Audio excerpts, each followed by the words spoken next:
is CGTN, China Global Television Network.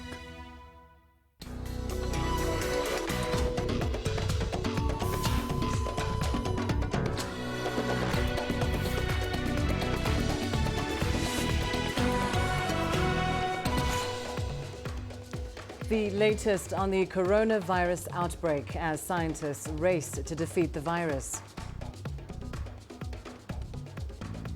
We tell you why Nigerians are angry about a new US travel ban. And activists want more focus on Africa in the fight against climate change. Hello and a warm welcome to Africa Live on CGTN. I'm Lindy Mtongana in Nairobi. In our top story this hour, we start with the latest on the coronavirus outbreak. The death toll now stands at 259 people, all within China.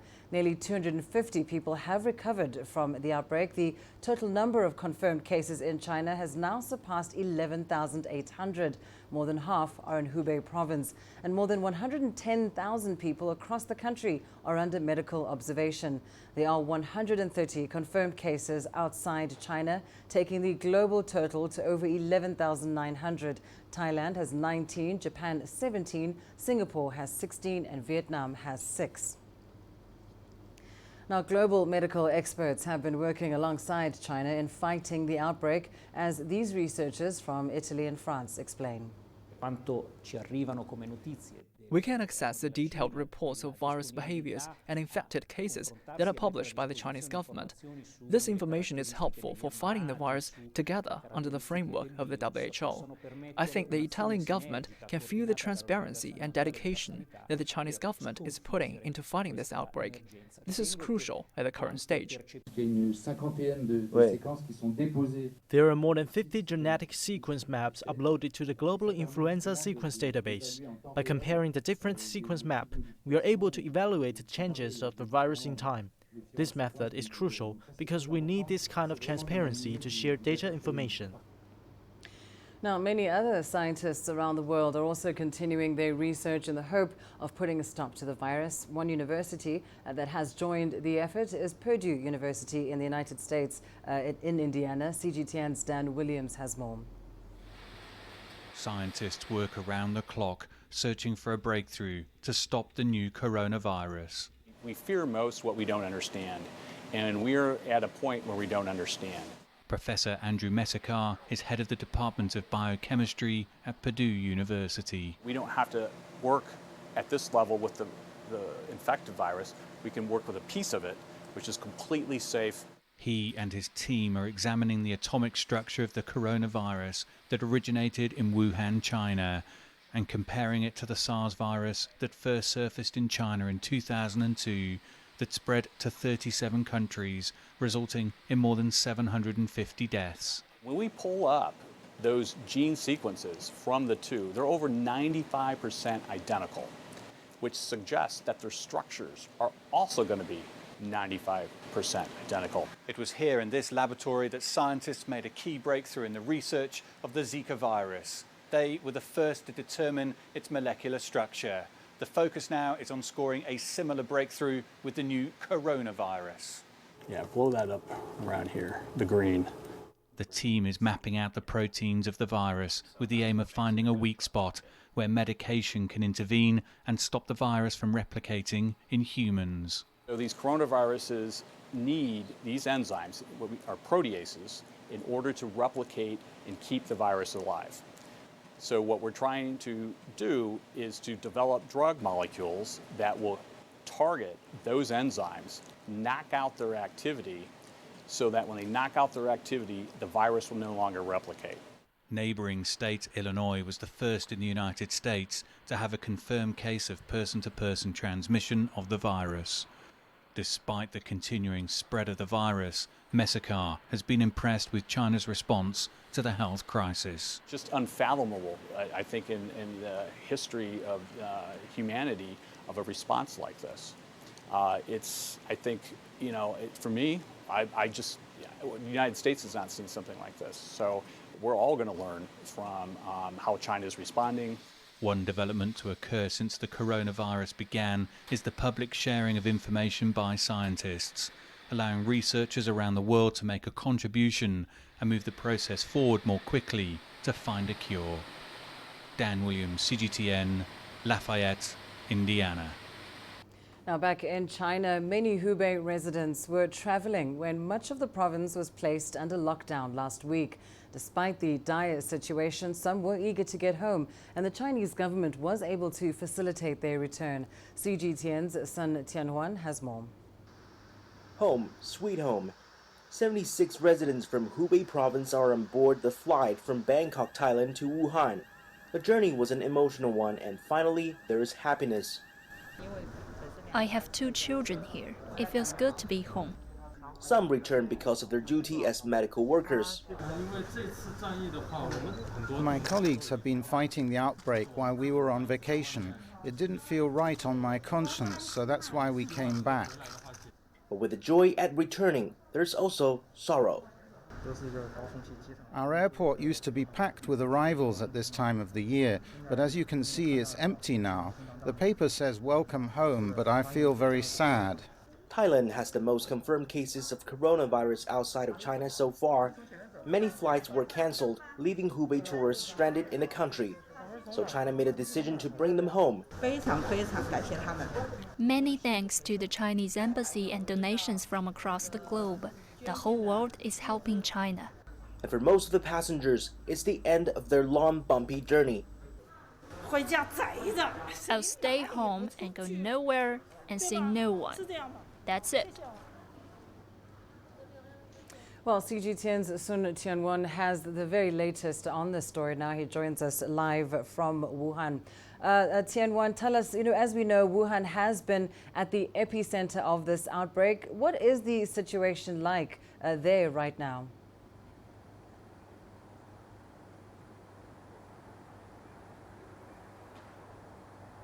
Hello, Lindy. The number of confirmed cases rose to more than 11,000 in the Chinese mainland as of Friday, including 259 deaths. So over 7,000 of the confirmed cases have been reported in Hubei province, and Wuhan accounted for about half. And construction workers have been working overtime to build 2 prefab hospitals. Both of them are scheduled to go into operation very soon. So that's about 2,600 more beds to receive and treat patients here. Lindy. And it can't be easy for the residents of Wuhan under these difficult circumstances. How are they protecting themselves to ensure that they do not become infected?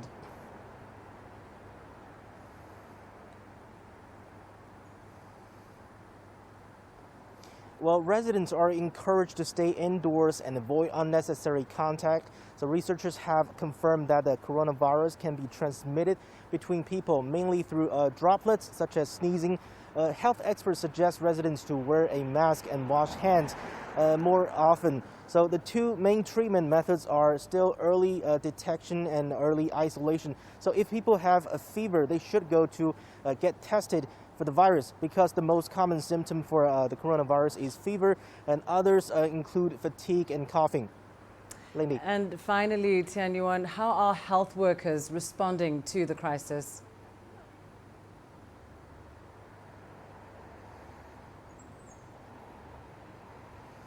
Medical workers have been working to find a vaccine, but so far it takes time and no specific medicine has been developed to target the coronavirus. As I was saying, the 2 main treatment methods are still early detection and early isolation. So they are the most primitive and effective ways. But medical workers say great improvements have been made to life-supporting systems in hospitals for those in critical condition. Back to you, Lindy. Sun Tianhuan, thank you so much for that update, joining us there live from Wuhan. Now, back here in Africa, we did get a chance to speak to Raphael Tuju. He's the Secretary General of Kenya's Jubilee Party, as well as the country's Cabinet Secretary without portfolio. Now, he spoke to us about the coronavirus outbreak. Tuju commended China's handling of the virus and also sent his condolences to those, to the loved ones of those who have been killed by the coronavirus. Well, I just complimented the government of the People's Republic of China for some very, very tough steps that they have taken. And I did mention that really Very few countries in the world has got that capacity to shut down a whole city, and in this case, they're shutting down many cities. It's a reflection of a lot of courage on the part of the Chinese government, but also you have to compliment the Chinese people who have responded positively to this shutdown by the government, because it's sacrifice. It's affecting them economically, it's affecting families' freedoms, but they've done it. I can only imagine if this was in some other Western countries, it would be very difficult to shut down a city. So it is only compliments to China, and I really, really sincerely believe that because of the unique attributes of the Chinese people and His Excellency the President of China, Xi Jinping, it is only because of that very, very unique aspect of China that this problem is going to be solved. I just said, if any country has got capacity in this world to deal with this challenge, it is China. And all we can do is to encourage them, because they're not only doing it for China, they're doing this for the whole world. So every support that we can give China so that then they can deal with this, I think we should do that. But the most important thing that someone like me would like the Chinese to understand is that if they see any reaction which they feel may be inappropriate, it's not because we have any problems with China. It's because we are so scared and we don't have capacity to deal with it. Well, my message to China is that we congratulate them for the steps that they have taken so far. We urge them to continue to take every step that they can take to address and, combat this challenge, and that we are relying on China. We are all relying on China to save the world with respect to this danger. Wuhan jia you, Chungguo jia you. Now, Senegal has been implementing health screening procedures following the WHO declaration. The main international airport in the capital, Dakar, has installed thermal cameras for coronavirus checks. A medical officer said the technology has been adapted to detect people with temperatures of 38 degrees or more. There are no confirmed cases of coronavirus in Senegal, and test results for one suspected case in Côte d'Ivoire earlier this week has come back negative.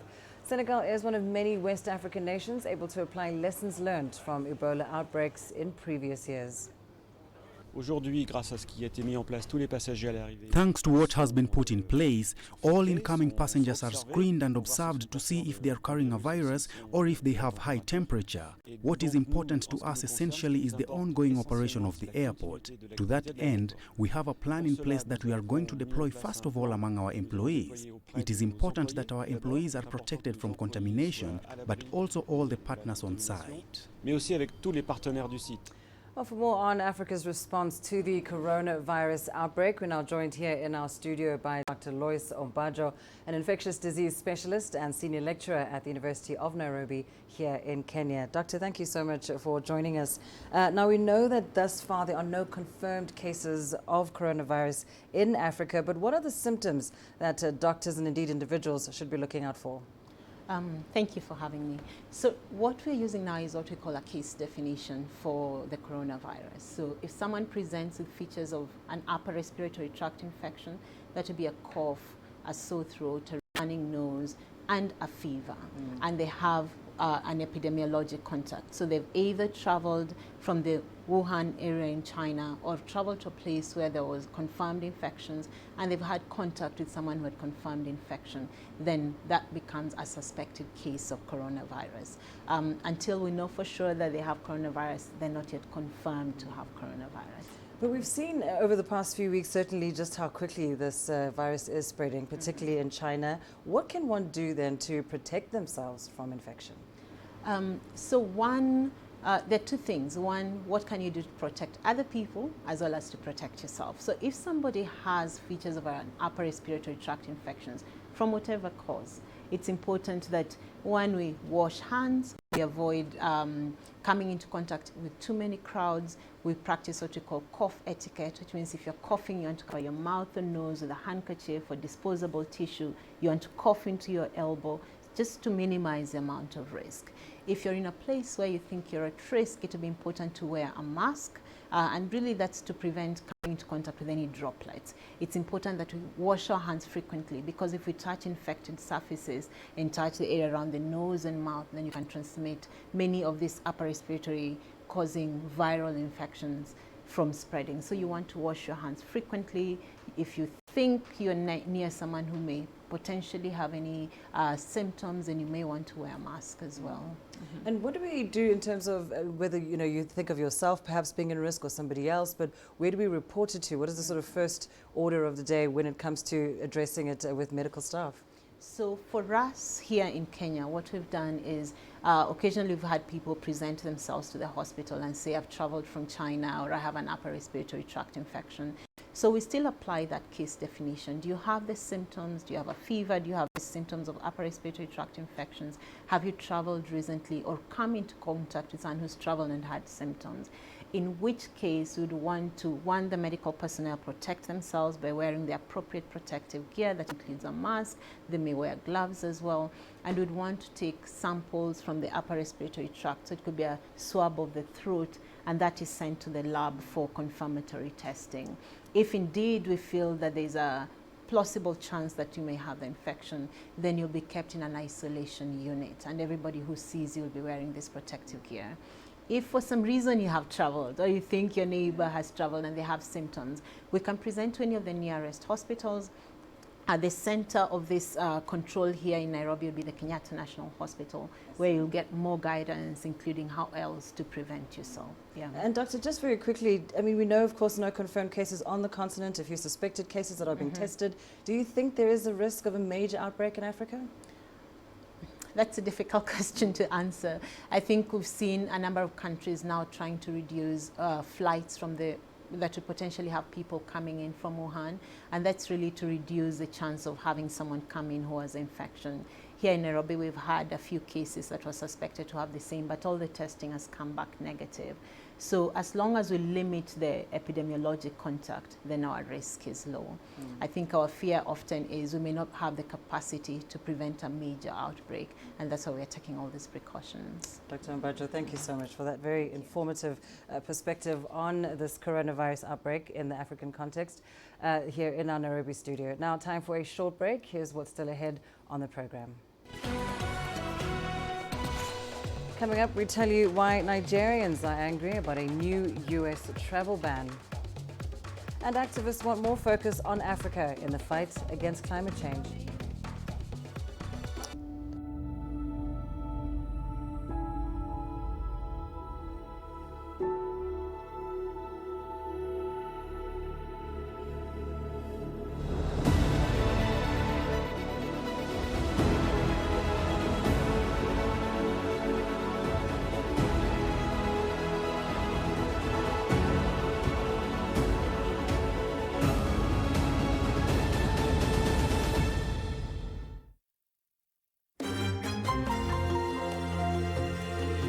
Africa Live. Find your voice.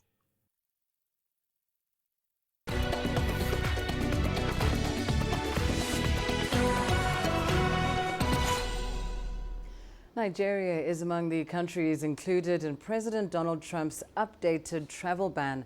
Tanzania, Sudan, Eritrea, Kyrgyzstan and Myanmar join the expanded list. Nationals from these countries will no longer receive visas, which can lead to permanent residency. They'll still be able to visit the U.S. as tourists. The United States Homeland Security Secretary said the countries failed to meet the country's security and information sharing standards. In 2018, immigrant visas were issued to over 8,000 Nigerians. Let's hear now how some Nigerians are reacting to the news. Relocating to USA is actually very hard, but it's somewhere I want to visit and probably relocate to if possible. But now that sounds like something that is not even possible. not happy about it. Reasons means that some are not comfortable here in Nigeria, in Africa generally, and since we are not comfortable, others should be allowed to travel, and so we should not be restricted all in Nigeria, because I think some should be allowed to travel outside to go and look for means of survivors. So I believe this is time for Nigerians to diversify their traveling to other countries. Staying in Nigeria, operators of motorbike and tricycle taxis in Lagos have been protesting against a state ban. The ban goes into effect today. Motorcycles and tricycles will no longer be allowed on major highways and bridges. Here's CGTN's Deji Badmus with more. Making a final push to get the Lagos state government to rescind the ban or at least review it. The operators of commercial motorbikes and tricycles came out in their numbers to press their case. We have family, we have children, they are in school, they didn't provide job for us. This is what we are freedom. Majority of those taking part in the protest are riders with some of the ride-hailing startups that just began operation in the city about a year ago. After marching for several minutes, they arrived at their rallying point, the Lagos State Parliament, for an audience with the lawmakers of the state. Sir, we are here to say that that decision that Lagos State government, who is caring for us, we believe is caring for us, they are caring for us, for our welfare, for our safety, for our security. Sir, that decision that we should suspend it for now. We are pleading, we are not demanding, we are pleading. We have a reason. The reason is that whatever may be the cause for this decision, sir, we say that our own concerns were not reflecting on it. It is not factored in it. If they were expecting the government to budge on the spot, that did not happen. Now the government has made pronouncement on this issue. Kindly keep cool and keep to the law until we will call you back. I'm coming. Please, we will call you back. As important as this thing, we cannot waste time on it. But we will call you back. But you have to maintain law. And you have to exhibit the same conduct which you have exhibited today. You have to maintain it. Don't allow anybody to hijack this protest from you. Because if they should hijack it from you, you'll be held responsible for it. They may not have got exactly what they had asked for, but at least they received a listening ear. The restriction, which is expected to begin on February 1st, will affect their operations in 15 local government areas and 10 major highways in the city. It's not a total ban, and so does not mean commercial motorbikes and tricycles are about to disappear completely from Lagos roads. Deji Badmus, CGTN, Lagos, Nigeria. Climate activists from African nations want the world to pay more attention to the continent. They say Africa stands to suffer the most from global warming, despite contributing to it the least. But the issue is always underreported. Climate activist Greta Thunberg held a news conference to spotlight the marginalization of African voices. It comes a week after the Associated Press cropped a Ugandan activist, Vanessa Nakate, out of a photo at the World Economic Forum in Davos, Switzerland. AP apologized and acknowledged the mistake. African activists are doing so much because they're trying to be heard, and it gets so frustrating when no one really cares about them. We are fighting for the exact same cause, and although we may be different in many ways and the media frames us very differently, we are on the same side and we all support each other. Even though we are contributing to the climate crisis, we are not contributing as much as the global north. So I really feel like you should not be expecting us to do much at this point, because we have not been the ones that are causing all this much change. So I really believe that what we should be asking is, what are the global leaders from the global north willing to do and willing to sacrifice in order to make sure that the global south is not left behind into the transition to a more renewable world. Still on climate change matters, a type of grass grown in Kenya could help reduce greenhouse gas emissions in East Africa. That's according to a study carried out in Kenya, published in the Global Change Biology. The grass, known as Napier, provides animal fodder for cows and could help reduce the strain on forests, cutting greenhouse gas emissions. The researchers also say that Napier grass can boost the yields of dairy cows. Researchers are confident that the use of inorganic fertilizers and fodder in order to improve farm productivity increases greenhouse gas emissions. The researchers from the Center for International Forestry Research, Wageningen and Lancaster, studied and compared 3 nutrient-rich diets for dairy cows in Kenya. Another major cause of climate change is a gas known as nitrous oxide, which is actually more potent than carbon dioxide. It is 300 times as potent as carbon dioxide. And if you're using inorganic fertilizers, then you'd have much more of this gas being produced, unlike if you use organic manure, which is actually the one that is being used by farmers to fertilize the napier grass. So that gives napier grass an advantage because the amount of climate change that would be caused by using manures on them is much less than if you had used inorganic fertilizers. According to Anyango, the biggest problem we are having now about climate change is land use change. Interference with forests, either with grazing the animals right in the forest or conversion into cropland so that you can use that cropland for feeds, usually leads to forest degradation, climate change.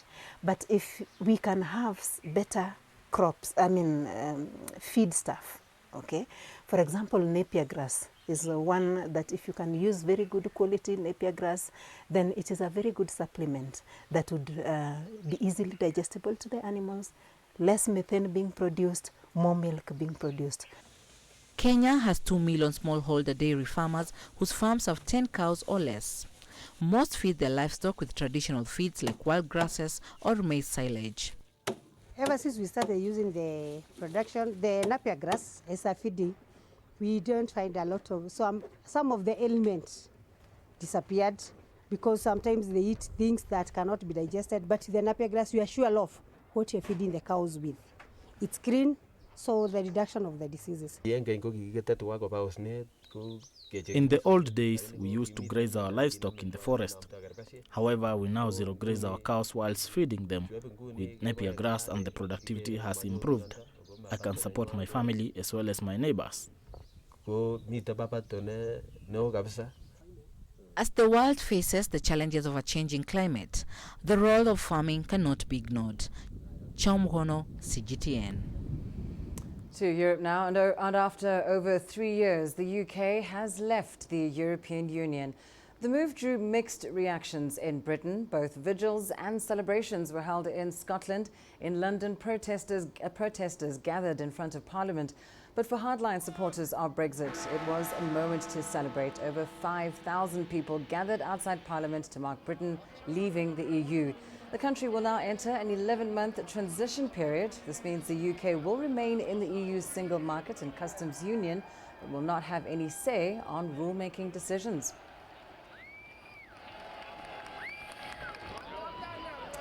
Well, for more on that story, we're now joined by CGTN's Michael Voss in London. Michael, of course, a mixed reaction to the UK's departure from the EU. Tell us, what's the mood like in London now? Well, as you said, Lindy, there were those who were campaigned hard for Brexit, partied hard, a lot of celebration. Those who were ardently trying to stay in the EU, it was a very somber mood. I think the main mood here right now in Britain is one of relief that after 3.5 years of bitter arguments which have so dominated everyday life here, that it's finally over. Interestingly, one of the very vocal critics of leaving the EU, the former Prime Minister Tony Blair, has issued a statement calling on people to accept that it's happened now and to go on and try and make the best of it. And that's really where the hard work begins, doesn't it, Michael? What are the immediate implications of Brexit? What happens next? Well, immediately, almost nothing happens. As you've mentioned, we've agreed a transition period. We follow all the rules. There's normal trade going back and forth. We're paying into the budget, but we don't have a voice at the table. The trade negotiations with the EU and with others are about to begin in August. I think the EU trade negotiations will get underway in March. Both sides are currently formulating their positions. And this is really going to have a huge impact on the British economy, depending on what sort of trade deal Britain can negotiate with Europe. If there's a free flow of goods and services, then the economy will be stable. If we have to have tariffs or if we have to have customs checks, that could have an impact on the economy here. And Michael, of course, the UK will be looking to renegotiate trade deals with all their partners around the world. Are there any particular implications of Brexit for African countries? Well, certainly the Prime Minister, Boris Johnson, had said that he wants to prioritise relations with Africa, increasing trade there. Remember, just a couple of weeks ago, on January the 20th, there was the UK-Africa Investment Summit. How this works out, I think, will depend a lot on how the UK trade negotiations work out, because if the British economy is functioning well, then there's a lot of potential for more trade and investment between the UK and Africa. If the economy takes a downturn, then obviously that could affect exports from, for example, flowers from Kenya or wine from South Africa. The other key argument about Brexit was over immigration and how will this affect Africa. It's very difficult at the moment to get visas to come here. There's a lot of countries don't have consular services, which make it more complicated. Are they going to make it easier for African businessmen and others to come here, loosen the rules a bit, try and encourage people, or are they going to make it more difficult? So, I mean, I think potentially there could be an impact of Brexit for Africa in several different ways. Michael Voss, live in London. Thank you so much for that update. Well, time now for a short break. Your business news up next. Coming up, Ethiopia announces a new investment law to transform its economy.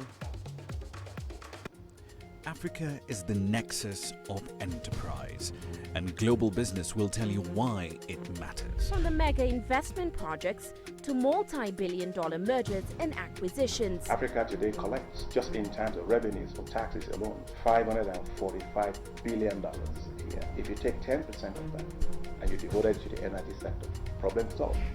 All this on Global Business, weekdays at this time on CGTN.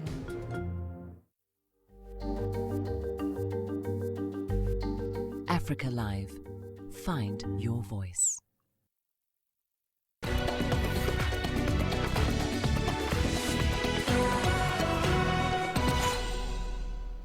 Ethiopia has signed into law a new investment regulation in an effort to transform its economy and drive progress towards a middle-income status. The country will not open up its banking and insurance firms to foreign ownership, though. That's despite paving the way for overseas investors to buy into other sectors of its economy. The law states that banking, insurance, microcredit and micro-saving services will be reserved for domestic investors. The new regulation is aimed at producing a framework that boosts global competitiveness of its economy, increases export performance, and generates better employment opportunities. Well, the African Development Bank has launched the 2020 edition of its flagship African Economic Outlook report in Côte d'Ivoire. It lays out sectors that would be key in the continent's economic growth agenda. The theme for this year's report is Developing Africa's Workforce for the Future. CGTN's Beryl Oro has more on that story. During the launch of the 2020 Africa Economic Outlook report, the Africa Development Bank president said that the report would provide short and medium-term forecast on major economic indicators in Africa, such as growth, poverty and employment. The growth rate varies greatly among several African countries. In Côte d'Ivoire, the government has made a great effort because the growth rate is 7.4%. But there are other African countries with very low growth rates. It is therefore necessary to work on regional integration so that all African countries can participate in the growth of the continent. The report also flagged the need for reforms in the education sector so as to boost capacity among youth seeking employment. Africa has to invest more in human capital. That means we have to do more for education, we have to do more for skills so our young people can have the capacity to be able to get jobs.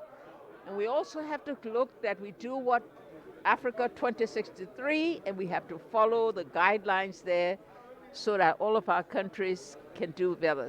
The lowest and the highest poverty rates in Africa were not revealed at this meeting. However, the Africa Development Bank president emphasized that Africa's economic outlook continues to improve. Growth is indeed something very important, but in reality, the population cannot feed off the GDP. It is therefore necessary to increase the number of people who have access to medical care, education, different financing, employment, etc. So in other words, African governments must work to ensure that growth goes hand in hand with improving the quality of life of the population. If we have to attain Objective 2030 of the UN, if we have to attain the AU's Agenda of 2063, the 4 key areas that we have to focus on, we have to finance African female-owned businesses.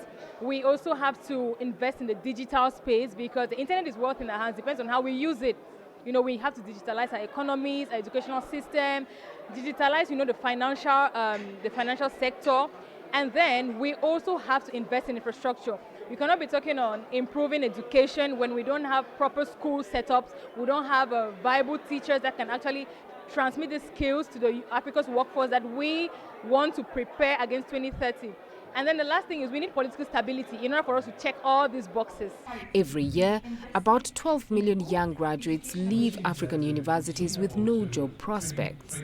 To address this, the Africa Development Bank has launched an employment promotion initiative to support the creation of 25 million jobs over the next 10 years in Africa. Beryl Oro, CGTN. The economic fallout from the coronavirus outbreak in China is being felt as far away as Cape Town in South Africa. Officials are concerned that it's already beginning to have a negative impact on the local economy. The mother city has particularly enjoyed a spike in growth by Chinese leisure travelers, but those numbers are trickling down during the summer season. CGTN's Travis Andrews has more. It's news that many have feared. The coronavirus outbreak in China has been declared a global health emergency, which has placed severe travel restrictions in and out of China. Officials here are particularly concerned about the immediate impact it's having on the local economy. The tourism sector has already seen mass cancellations from Chinese tour groups, which is a major blow for the city.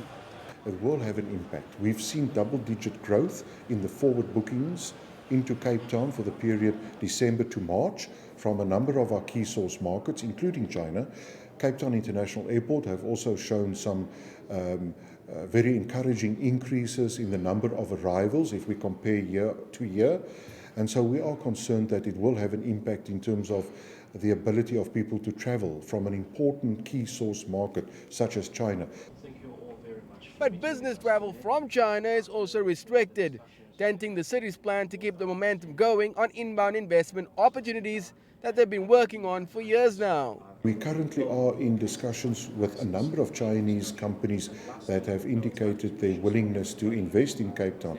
And so my team is doing everything possible to continue with those discussions so that we can proceed on the investment facilitation and not let these incidents give such a big impact if we can try and mitigate.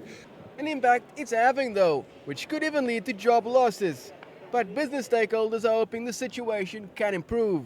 I do think it's encouraging to see the steps that have been taken by the authorities both in China and in the global multilateral level. It seems to me that there are the steps being put in place to contain the spread, and hopefully we can get back to a position quite soon where the Chinese traveller is the priority market for a place like the Cape to grow into that enormous travelling market, as opposed to now where there are increasingly restrictions and where we're perhaps not going to see the growth that we were anticipating in Chinese arrivals. It seems then the pressure will continue to bear down on the local tourism industry, who've had to deal with the impact Ebola, the drought and the energy crisis has had on their businesses. And now with the coronavirus, many may be thinking just what exactly could be next. There remains very many questions, but not many answers. Authorities here are taking a wait-and-see approach for the time being, but are hoping Chinese health officials will deal the coronavirus a fatal blow as soon as possible. That's our news, CGTN, Cape Town. Well, time now for a short break. Still ahead on Africa Live. We find out how an online TV station is empowering women in Senegal. Join us in Global Business and see Africa through our eyes. The greatest journeys, the greatest sights, the greatest adventures. Here in Kanata, this weir allows the locals to walk on water. We're far more than just TV news. We're your passport to the wonders of Africa. To bring you stories of struggle, survival and hope.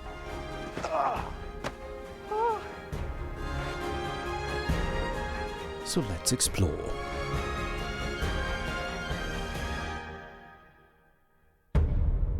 CGTN. See the difference.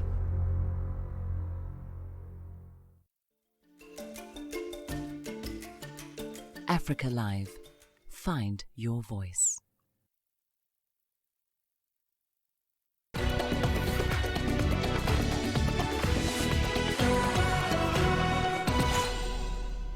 A television station in Senegal is helping more women to speak out against harassment.